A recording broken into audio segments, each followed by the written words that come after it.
ಆದ್ರೂ ಪ್ರವೀಣ 1 ಲೀಟ್ರು ನೀರಿಗೆ ಎಷ್ಟು? 20 ರೂಪಾಯಿ. 1 ಲೀಟ್ರ್ ಹಾಲು ಯಾರ್ರೀ ಹೆದರ್ಕೊಳ್ಳೋರು ಪದರ್ಕೊಳ್ಳೋರು ಮನ್ಸನ್ ಮರಲ್ ಪಿಸ್ಕೊಡೋರು ಮೈಸೂರು ಅಂತ ಜಿಲ್ಲೆಯಲ್ಲಿ ಇಟ್ಕೊಂಡು ಬಂದ್ರಿ ನೋಡ್ರಿ ನನ್ನ ಲವ್ ಮಾಡೋ ಸ್ಟೈಲ್ ಸ್ವಲ್ಪ ಕಲೀರಿ. ಪ್ರೀತಿಯ ವೀಕ್ಷಕ ಮಹಾಪ್ರಭುಗಳಿಗೆ ಈ ಒಂದು ಹೊಸ ವಿಡಿಯೋಗೆ ಸ್ವಾಗತ ಸುಸ್ವಾಗತ. ಕೆಲ್ಸಕ್ಕೆ ಬಂದಿವನೇ ನೋಡ್ತಾ ಇರ್ಬೋದು ಹಿಂದ್ಗಡೆ ಎಂತ ಒಂದು ಆರ್ಚದೆ. ನನ್ನನ್ನು ವೆಲ್ಕಮ್ ಮಾಡೋದಕ್ಕೋಸ್ಕರನೇ ಕಟ್ಟವ್ರೆ. ಅಲ್ಲಿ ನೋಡಿ ನಾನು ನೀರು ಕುಡಿಯೋಕ್ಕೋಸ್ಕರ ಅಲ್ಲೊಂದು ನೀರು ಟ್ಯಾಂಕ್ ಕಟ್ಸ್ಕೊಟ್ಟವ್ರೆ. ಇದೆಲ್ಲ 50 ಫೀಟ್ ರೋಡು.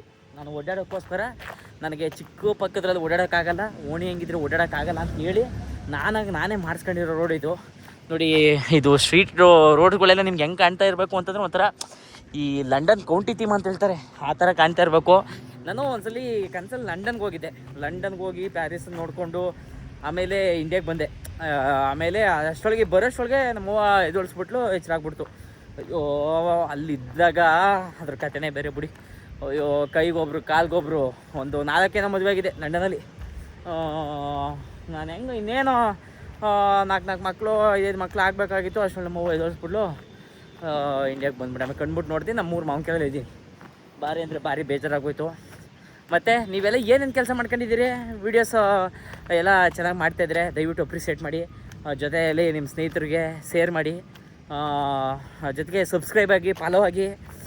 ಬರೀ ಈ ಥರ ಪೋಲ್ ವೀಡಿಯೋ ಅಲ್ಲ, ಇನ್ನೂ ಚೆನ್ನಾಗಿರೋ ಕಂಟೆಂಟ್ ಕೊಟ್ಟು ಮಾಡ್ತೀನಿ ವೀಡಿಯೋಗಳ. ಇನ್ನು ಏನು ಮಾಡಿದ್ರೆ ನೀವು ನೋಡ್ಬೋದು, ಇನ್ನೂ ಚೆನ್ನಾಗಿರುತ್ತೆ ಬ್ರದರು ತಮ್ಮ ಅಣ್ಣ ಅಂತ ಅನ್ಸುತ್ತೋ ಅಂಥವೆಲ್ಲ ಕಮೆಂಟ್ ಹಾಕಿ. ನಾನು ಅಂಥ ವೀಡಿಯೋಗಳನ್ನೇ ಮಾಡ್ತೀನಿ. ನಾನು ಈಗ ರೀಸೆಂಟಾಗಿ ಒಂದು 15 ದಿವಸದ ಹಿಂದೆ ಈ ಮರದ ವೀಡಿಯೋ ಮಾಡೋಕ್ಕಿದೆ. ಅಲ್ಲಿ ಅವಾಗ ಹೆಂಗಿತ್ತು ಅಂತಂದರೆ ಹೂವುಗಳು ಅಲ್ಲಿ ಒಂದೊಂದೆರಡು ಹೂವು ಕಾಣ್ತಾವಲ್ಲ, ಎಲೆನೇ ಇರಲಿಲ್ಲ, ಆ ಥರ ಹೂವು ಇತ್ತು. ಇವಾಗ ಎಲೆ ಬಂದದೆ. ನೆಕ್ಸ್ಟು ಈ ಎಲೆಗಳು ಒಣಗೋಗಿ ಉದುರೋಯ್ತವೆ. ಜೀವನದಲ್ಲೂ ಅಷ್ಟೇ, ನಮ್ಮ ಲೈಫಲ್ಲಿ ಕೆಲವ್ರು ಬರ್ತಾರೆ, ಸುಂದರವಾಗಿ ಕಾಣ್ತಾರೆ, ಆಮೇಲೆ ಕಣ್ಣು ಕಾಣ್ದಂಗೆ ಹೊಂಟೋಯ್ತಾರೆ. ಅದ್ರ ಬಗ್ಗೆ ತಲೆ ಕೆಡ್ಸ್ಕೋಬಾರ್ದು. ಮತ್ತೆ ಚಿಗುರ್ತದೆ, ಮತ್ತೆ ಇನ್ನೊಬ್ರು ಬರ್ತಾರೆ, ಅಲ್ಲಿವರೆಗೂ ನಾವು ತಲೆ ಕೆಡ್ಸ್ಕೊಳಕ್ಕೆ ಹೋಗ್ಬಾರ್ದು. ತಲೆ ಕೆಡ್ಸ್ಕೊಂಡು ಅಂತಂದರೆ ಒಯ್ತಲ್ಗೆ ಮುಗಿತಲ್ಗೆ, ನಮ್ಮ ಕತೆ ಮುಗಿದಂಗೆ, ಲ್ಯಾಪ್ಸ್ ಆದಂಗೆ. ಸೊ ನಿಮ್ಮ ಲೈಫಲ್ಲೂ ಈ ಬ್ರೇಕಪ್ ಏನಾರು ಆಗಿದ್ರೆ ಈ ಒಡೆದೋಗಿರೋ ಹೃದಯ ಇರ್ತದಲ್ಲ, ಅದನ್ನ ಕಮೆಂಟ್ ಹಾಕ್ಬಿಡಿ, ನಾನು ಹಾಕ್ತೀನಿ, ತಲೆ ಕೆಡ್ಸ್ಕೊಬೇಡಿ. ಇಲ್ಲಿ ಹೊಂಗೆ ಮರಗಳ ನೋಡ್ತಾ ಇದ್ದೀರಲ್ಲ, ಈ ಹೊಂಗೆ ಮರಗಳು ನೋಡ್ತಾ ಇದ್ರೆ ನನಗೇನು ಫೀಲ್ ಆಯ್ತದೆ ಅಂತಂದರೆ, ನಮ್ಮ ಮೂರ್ತವು ನಮ್ಮ ಓಣಿ ಗದ್ದೆ ಅದೇ, ಆ ಓಣಿ ಹೊಲ, ಅಲ್ಲಿ ಹೋದಾಗ ಇದೇ ಥರ ಆ ಕಡೆ ಈ ಕಡೆ ಹೊಂಗೆ ಸೊಪ್ಪು, ಹೊಂಗೆ ಮರ, ಆಲದ ಮರ, ಬಸ್ರಿ ಮರ ಆಲದ ಮರ ಎಲ್ಲ ಕಡ್ದಾಕ್ಬಿಟ್ಟವ್ರು ಬಿಡಿ, ಅದರ ಪ್ರಶ್ನೆ ಬೇರೆ. ಹೊಂಗೆ ಮರಗಳು ಮಾತ್ರ ಅವೇ, ಅದನ್ನೇ ನೋಡ್ದಂಗೆ ಆಯ್ತದೆ. ಬೆಂಗಳೂರು ಒಳಗಡೆ ಇದ್ದೀನಿ, ಆದರೂ ಹೊಂಗೆ ಮರಗಳು ನೋಡಿ, ಸುತ್ತ ವಿಶಾಲವಾದ ಪ್ರದೇಶ. ಇಲ್ಲೊಂದು ಬಾವಿ ಅದೇ, ಈಜಾಡ್ಯೋಕ್ಕಾಗಲ್ಲ, ಆದ್ರೂ ಕಷ್ಟಪಡ್ಬೇಕಾಯ್ತದೆ. ಆಮೇಲೆ ಅಲ್ಲಿ ತೋಟ ಅದೇ, ತೆಂಗಿನ ತೋಟ ಇತ್ತು, ಮಣ್ಣು ಓಡಿಸೋರೆ ಚೆನ್ನಾಗೆ. ಭಾರಿ ಅಂದರೆ ಭಾರಿ ಚೆನ್ನಾಗದೆ ಬೆಂಗಳೂರು. ನೋಡಿ ಇವತ್ತು ಒಬ್ಬರು ಬರ್ಡೇ ಮಾಡೋಕ್ಕೋಸ್ಕರ ಬಂದಿದ್ದೀವಿ. ಇವರೇ ಬರ್ಡೇ, ಇವರು ಎಲ್ಲರೂ ವಿಶ್ ಮಾಡಿಬಿಡಿ.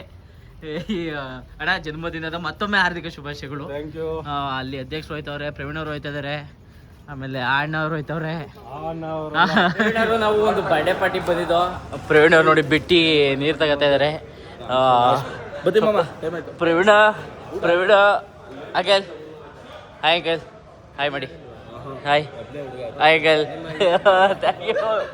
ಆಕಲ್ ಬಿಸಿ ಅವರೇ ಇವತ್ತು ಮಾತಾಡೋಕೆ ಆಯ್ತಲ್ಲ. ಪ್ರವೀಣ್ ಅವರು ನಾವು ಬಂದಿದ್ವಿ, ಬಿಟ್ಟು ಊಟ ಉಳ್ಕೊಂಡ್ವಿ, ನೀರು ಬಿಟ್ಟು ತಗೊಂಡ ಇವಾಗ ಒಯ್ತಾ ಇದ್ದೀವಿ. ಆದ್ರೂ ಪ್ರವೀಣ 1 ಲೀಟ್ರು ನೀರಿಗೆ ಎಷ್ಟು? 20 ರೂಪಾಯಿ. 1 ಲೀಟ್ರ್ ಹಾಲು 1 ಲೀಟ್ರಲ್ಲಿ ನಮ್ದಾದ್ರೆ 75.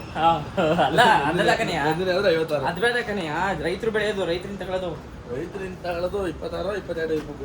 ನನಗೆ ಒಂದು ಅನ್ಸೋದು, ರೈತರು ಬೆಳೆಗಳ ಯಾಕೆ ಕಡಿಮೆ ಕೊಡಬೇಕು? ಅದು ರೈತರ ಹತ್ರ ತಾಳ್ಮೆ. ಇನ್ನೊಂದು ಏನಂತಂದ್ರೆ, ಈ ರೈತರ ಮಕ್ಕಳು ನನ್ನ ಪ್ರಕಾರ ಒಂದು 2 ಹುಟ್ಟಿರ್ತಾರಲ್ಲ, ಅದ್ರಲ್ಲಿ ಒಬ್ಬ ಗೇಯಕ್ಕಿರ್ಬೇಕು, ಇನ್ನೊಬ್ಬ ಮಾರ್ಕೆಟಿಂಗ್ ಮಾಡಕ್ಕಿರ್ಬೇಕು. ಅಂದ್ರೆ ತಮಾಷೆಗೆ ಹೇಳ್ತಿಲ್ಲ, ನಿಜವಾಗ್ಲೂ ನಾನು ಹೇಳ್ತಿರೋ ಪ್ರವೀಣ್, ನಿಜವಾಗ್ಲೂ ಆ ಥರ ಆದಾಗ್ಲಿ. ಯಾವಾಗ ರೈತರು ರಾಜಕಾರಣಿಗಳು ಹೋಗ್ತಾರೆ, ಅವಾಗ ರೈತರಿಗೆ ಬೆಲೆ ಬರುತ್ತೆ. ಹಂಗಲ್ಲ ಕಣೆ, ರೈತರು ರಾಜಕಾರಣಿಗಳಾಗಕ್ಕಿಂತ ವ್ಯವಹಾರಸ್ಥರಾಗಬೇಕು. ಪಾಪ ನಮ್ಮ ರೈತರು ಗೇದು ಮೈ ಇದು ಮೂಳೆ ಒಳಗ ಸಂಸ್ಕತವ್ರೆ. ಬೇರೆ ಸ್ಟೇಟ್ ಅಲ್ಲೆಲ್ಲ ಗೌರ್ಮೆಂಟ್ ಡೈರಿ ಇಷ್ಟು ಡೆವಲಪ್ಮೆಂಟ್ ಇಲ್ಲ, ಆಯ್ತಾ? ಪ್ರೈವೇಟ್ ಡೈರಿಗಳು ಅದಕ್ಕೆ ಅಲ್ಲಿರೋ ರೈತರುಗಳೆಲ್ಲ ಸಾಲ. ನಮ್ಮ ಗೌರ್ಮೆಂಟ್ ಡೈರಿಗಳು ಕೊಡಲ್ವಲ್ಲ, ಅವ್ರ ನುಂಗಕ್ಕೆ ಕಾಸಿಲ್ವಲ್ಲ. ಹಂಗೋದು ಪಂಗೋದು ಏನೋ ಗೊತ್ತಿಲ್ಲ ಒಟ್ಟಲ್ಲಿ ನೀರು ನನಗೆ ಅನ್ಸೋದಷ್ಟೇ ರೈತರು ಈಗ ಹಾಲನ್ನೇ ಮಾರೋದು ಬೇಡ, ರೈತರು ಇದು ಮಾಡಲಿ, ಪನ್ನೀರ್ ಮಾಡ್ಕೊಂಡು ದುಡ್ಡು ಮಾಡಲಿ. ಒಟ್ಟಲ್ಲಿ ರೈತರು ಬೆಳೆಗೆ ಅವ್ರ ಶ್ರಮಕ್ಕೆ ಒಳ್ಳೆ ಬೆಲೆ ಸಿಗ್ಬೇಕಷ್ಟೇ ಅನ್ಕೊಳ್ಳೋದು. ನಾನು ಒಬ್ಬ ರೈತ. ನೀನೊಬ್ಬ ರೈತ? ನಾನೊಬ್ಬ ರೈತ. ಹೇಳು. ಭತ್ತ ಬೆಳೆದ ಎಷ್ಟು ದಿವಸ ಆಯ್ತು? ಎಷ್ಟು ಹಾಲೆ ಆಯ್ತು ಕಟೆ ಮಾಡಿದ್ದು? ಅವಾಗ್ಲೇ 2000 ಇತ್ತು. ಇವಾಗ ಎಷ್ಟನೇ ತಿಂಗಳು? ಅದಕ್ಕೂ ಕಡಿಮೆ ಆಗದೆ ಇವಾಗ. ನೀನ್ ದಬ್ಬತ್ತ ಇದ್ರೆ ಅದಕ್ಕೂ ಕಡಿಮೆ ಆಗದೆ. ಸಣ್ಣ ಭತ್ತ ಒಂಚೂರು ರೈಸ್ ಆಗದೆ. ಈಗಲೂ ಅಷ್ಟೇ ಇದ್ರೆ ಈಗಿನ ಸಿಚುವೇಶನ್ ಅಲ್ಲಿ ಉಪ್ಪು ಬುದ್ಧಿ ಎಷ್ಟಾಗೈತೆ ನೋಡು. ಎಷ್ಟಾಗದೆ? ಅದೇ ಅವ್ರು ಕೊಡ್ತಾಗ ಮತ್ತೆ ಕಣೋ ಅದಕ್ಕೆ. ತಿರುಗಿ ಯಾಕೆ ನಾವು ವ್ಯವಸಾಯ ಮಾಡೋದು? ರೈತರು ಬೆಳೆಗಳಿಗೆ ಒಳ್ಳೆ ಬೆಲೆ, ಜಾಸ್ತಿ ಬೆಲೆ ಕೊಡಲ್ಲ. ಆದ್ರೆ ರೈತರು ತಗೊಳ್ಳೋ ಪದಾರ್ಥಗಳಿಗೆ ಜಾಸ್ತಿ ಮಾಡ್ತಾರಲ್ಲ, ಯಾವ ನ್ಯಾಯ? ಇದ್ರ ಬಗ್ಗೆ ಸರ್ಕಾರ ದಯವಿಟ್ಟು ಯೋಚನೆ ಮಾಡ್ಬೇಕು.